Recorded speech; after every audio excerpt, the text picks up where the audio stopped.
If you enjoyed this video, please like, subscribe, and comment. If there is any copyright infringement, contact me for removal. Hello, everyone, I'm Hammer. In November, various economic data, including CPI and PPI, which represent consumption and production, dropped again year-on-year, causing widespread concern. Over the weekend, the debate about inflation or deflation in China's economy intensified. Traditional concepts of inflation and deflation.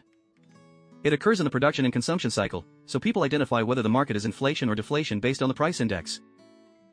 On Monday, as the shares opened, foreign capital quickly flowed out 10 billion yuan by 11 o'clock in the morning.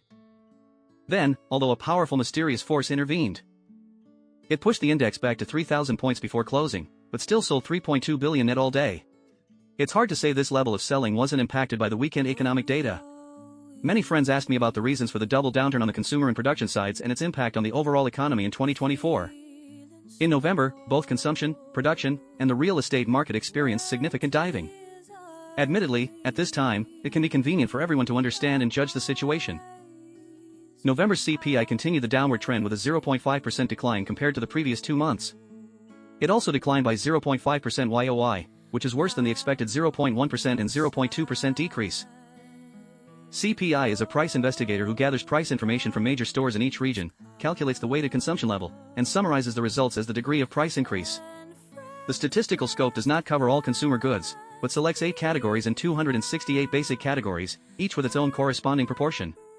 Food, tobacco, and alcohol account for a significant portion, with pork having the highest proportion in this category. Thus, pork price fluctuations have the most significant impact on CPI. The impact of changes in crude oil prices on CPI cannot be ignored. Considering this, it's easier to determine the main factor behind the weak consumer data in November. Pork prices fell 31.82% YoY in November. Gasoline prices fell by 5% YoY in November. So, can the consumer index pick up in the next 1 to 3 months? Only considering pork and oil price, this possibility is unlikely. On one hand, the current live pig production capacity is decreasing slowly, resulting in lower demand. To be precise, pork prices will remain under pressure for the next 3 months. However, the decline in crude oil prices is mainly due to the global economic demand shrinking. Even if oil price rises by 10%, it can only push up CPI by about 0.2% through transmission. However, it is worth mentioning that CPI decreased by 0.5% YoY in November. Excluding food and energy prices, the core CPI was still up 0.6% year-on-year, the same as last month. In the words of Ren Zeping, an online celebrity economist, it's inflation after removing pigs. This is why the National Bureau of Statistics and other departments emphasize that there is no deflation in China's economy. Most people actually feel rising prices. Many friends reported the higher costs of taking a taxi, ordering takeout, cutting hair, or eating out. Why is this happening? In the end, the cost of materials, labor, and rent in production has increased. 2 days ago, the rent of a fresh food store in Hangzhou rose from 400,000 to 600,000, and finally to 1.2 million, resulting in the closure of the store after a year's hard work for the landlord. In a market economy, landlords can raise prices, but with slow consumption, they cannot pass on the additional costs to consumers. The result will be that the market educates people. Due to declining income growth and rising consumption costs, the trend of consumption degradation and even non-consumption without top wallet has swept across the country. Since the year began, second-hand platforms like Idlefish have seen a surge in users, while online shopping events like Double 11 have declined. Pinduoduo's market value exceeding Ali's is strong evidence. Let's talk about the drop of PPI in November, which is 3% lower compared to last year and 0.3% lower compared to last month. In addition, Hammer noted that the CPI-PPI scissors gap was 2.5% in November, down from 5.4% in June. But the absolute value is still the highest since October 2020. Residents and enterprises are one in the upstream and the other in the downstream, with a high scissors difference.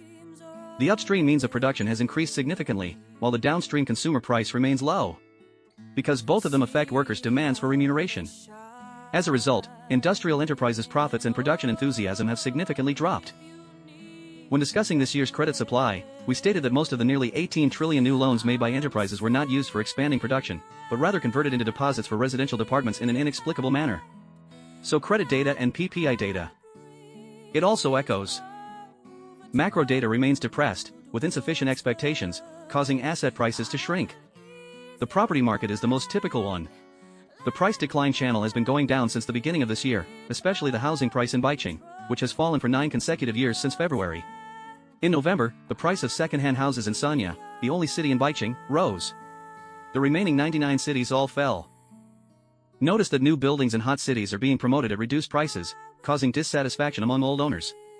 After complaining, relevant departments respond that housing enterprises can sell at reduced prices based on market conditions in a market economy.